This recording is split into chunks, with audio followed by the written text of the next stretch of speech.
Bonjour, c'est le Baccarat et aujourd'hui on est le jour numéro 17 de Linktober. Le jour 17 c'est Lushaichraifrafas, qui est un nom assez long et compliqué pour un cheval qui a juste 7 têtes et qui est blanc. Il faut être précisé, il est blanc et il a 7 têtes. Donc cet animal, je ne sais toujours pas comment je vais le dessiner au moment où j'enregistre ces mots. Donc j'espère que ce ne sera pas trop pourri et que je serai contente à la fin, mais normalement, il n'y a pas de raison que je sois pas contente parce que j'ai l'habitude de faire des créatures à 7 têtes. J'ai quand même une hydre en personnage.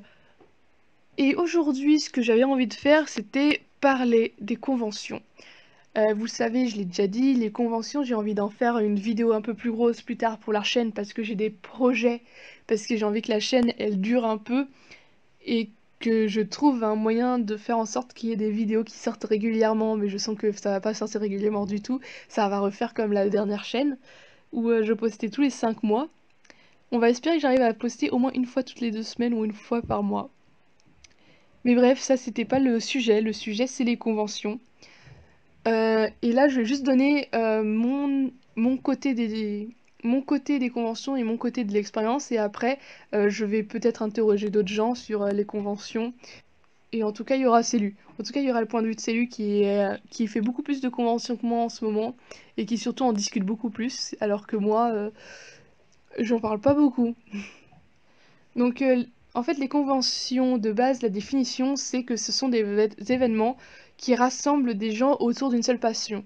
Donc, c'est pas obligé d'être du manga parce que quand on dit convention, on, on voit la Japan Expo qui est sur le manga. Et au final, en fait, c'est juste un truc sur tout et n'importe quoi du moment que c'est de l'art, du moment que c'est commercial, ça marche. Et donc le principe, ça va être... Et donc moi, je vais le faire d'un point de vue exposant et pas visiteur, parce que j'ai envie d'encourager les gens à faire de l'exposition. Alors, premièrement, pourquoi faire des conventions? Le premier truc, quand t'as envie de faire des conventions, c'est souvent que t'as envie de montrer un truc. Et donc les conventions, c'est parfait pour montrer tes trucs à plus de gens, et des gens qui passent et des gens qui seront curieux.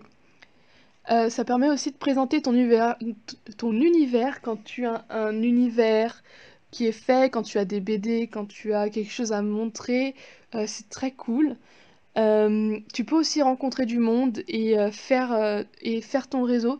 Rencontrer du monde, à chaque fois, il y en a. Tu peux rencontrer des exposants, il y a même des visiteurs qui sont là pour rencontrer des gens. Peut y avoir des scénaristes qui veulent des dessinateurs, peut y avoir des dessinateurs qui veulent des scénaristes, etc., etc. Et en fait, comme ça, tu vas te faire un réseau avec toutes les personnes que tu vas rencontrer en convention, et c'est plutôt agréable parce que c'est des gens que tu as vus IRL. C'est pas comme les gens que tu rencontres sur internet où tu sais pas trop à quoi ils ressemblent ou quoi. Là, tu sais pas trop à quoi t'attendre et euh, tu sais pas trop ce qu'ils ont comme expression quand ils parlent en fait. Parce que parce que des fois ça peut y avoir une vibe différente entre le moment où tu parles sur internet et le moment où tu parles de vive voix l'un en face de l'autre. Et les conventions, ça sert aussi à gagner un peu de sous en vendant des merchandising, des merch. Et ça, c'est à peu près ce qu'on pense en premier quand on va en convention, c'est vendre. Mais en soi, tu vas plus faire de rencontres que vendre pour certains. Ça dépend de ton style. Quand est-ce que tu vas pouvoir commencer les conventions? Je dirais n'importe quand. Et surtout, c'est pas par rapport à ton style ou à ton style de dessin que ça va être important, ça va être par rapport à un truc et un seul. C'est si tu as des choses à montrer. Et du coup, si tu n'as pas d'univers, si tu n'as pas une personnalité à montrer ou que tu n'as pas de projet ou que tu n'as pas envie de rencontrer les gens aussi, ça va être compliqué d'aller en convention en tant qu'exposant si tu n'as pas envie de rencontrer des gens. Si tu n'as pas envie de rencontrer des gens aussi, euh, il faut pas forcément aller en convention. Donc, donc, les excuses du type ouais, mon style de dessin il sera pas apprécié, ça peut être répondu par il y a toujours quelqu'un pour apprécier, il y a toujours au moins une personne. J'avoue que s'il y a qu'une seule personne, tu vas pas rembourser ton stand, mais normalement tu peux trouver des stands qui coûtent un peu moins cher. Euh, Le niveau de dessin aussi n'a aucune importance parce qu'il y a toujours des gens qui aiment bien et même selon ton univers, tu peux ne pas avoir besoin de skill en dessin parce que t'as ton univers et du coup tu en discutes et les gens ils vont être intéressés par cet univers, ils vont acheter le machin. Moi je dis skill en dessin mais il y a skill en écriture aussi, mais l'écriture c'est moins facile de repérer de l'écriture qui est mal faite. Parce qu'à partir du moment où tu comprends les phrases et tu comprends ce qui est dit, c'est pas un mauvais niveau, quoi. T'as un niveau, t'as un assez bon niveau. Le truc aussi, c'est que il faut commencer les conventions en prévoyant de l'argent. Parce que tu vas devoir imprimer tes merch et tu vas devoir payer le stand. Et payer le logement, le transport si t'habites loin.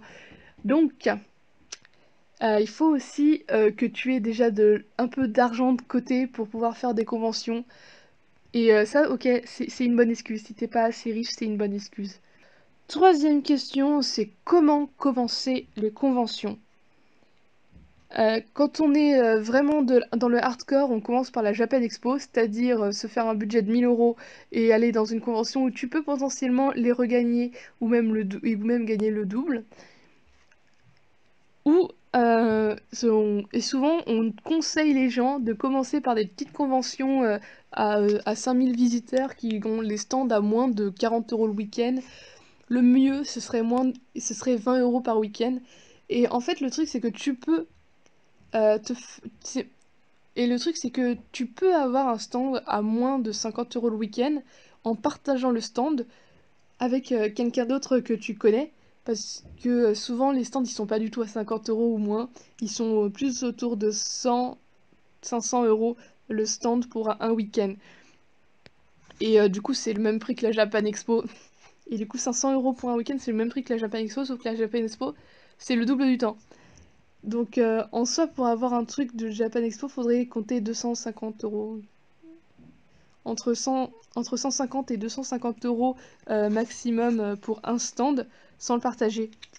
Mais du coup, on conseille de commencer petit avec payer que 50 € maximum pour un stand.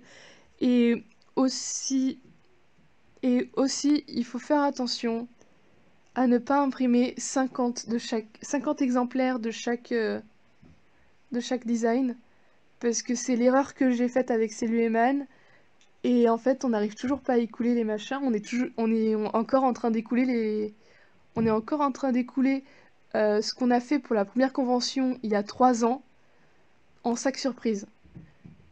On en avait beaucoup de trucs, on n'avait pas tant de trucs, tu vois, c'était juste 50 de chaque design, et on avait 2 designs chacune, du coup ça nous faisait 100 de cartes à 5, 100 de cartes à 6, 100 posters, etc., etc.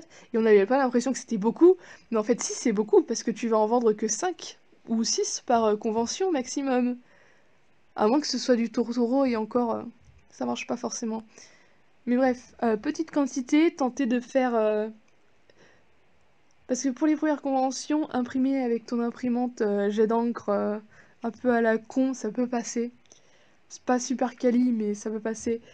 Mais sinon, faut essayer d'avoir vraiment des... Il faut vraiment essayer de faire des impressions, mais que sur 10 exemplaires, etc. Et du coup, si tu pourras faire 10 exemplaires, tu pourras faire plus de design, avec moins d'exemplaires par design. Et en fait, ça donne le choix aux personnes, et c'est ce qu'ils aiment bien, les gens, avoir le choix. Et donner l'illusion, et même si tu as que 3 designs, ça donne l'illusion du choix à la personne. Je crois que 2 ça marche pas, mais 3 c'est le nombre magique. 3 c'est un nombre magique, 7 c'est un nombre magique, parce qu'on aime bien quand il y a du 7. Euh, J'espère que ça a donné un avis de mon côté qui est pas trop faux. Et aussi j'ai pas beaucoup partagé mon expérience, mais on le fera peut-être plus tard. Et bref, si la vidéo t'a plu, tu peux l'aimer, tu peux la partager, tu peux commenter pour donner ton expérience sur la convention, ou si tu as du mal à commencer les conventions, que tu veux des conseils, tu peux toujours demander. Il y a aussi le groupe Facebook qui s'appelle Exposants amateurs sur Facebook pour les Français, euh, et les petites conventions belges pour les Belges. En Suisse et dans les autres pays francophones, je ne sais pas du tout ce qu'il y a. Et en gros, c'est des groupes où il y a des listes de conventions où tu peux aller, tu peux demander des questions et tu peux poser des questions. J'avais dit dans la communauté art que les communautés conventions, elles étaient très helpful, elles t'aident volontiers. Du coup, il faut pas hésiter à leur poser des questions. Et surtout, c'est une communauté très ouverte et je crois pas qu'il y a de barrière. En tout cas, je l'ai pas senti. Ou alors c'est parce que j'avais déjà commencé les conventions avant de rentrer dans ces communautés-là. Mais bref, c'est pas limitant et même les gens ils invitent parce qu'ils ont besoin de partager leur stand pour payer moins de 50 € aussi. Et, et voilà, donc oubliez pas que mes dessins que je suis en train de faire sur la vidéo, ils sont aussi sur Insta, Facebook et Twitter en fini parce que je ne le posterai pas ici, je le posterai dans mes résumés, comme d'habitude. Et, et donc je vous dis peut-être à demain et bye bye.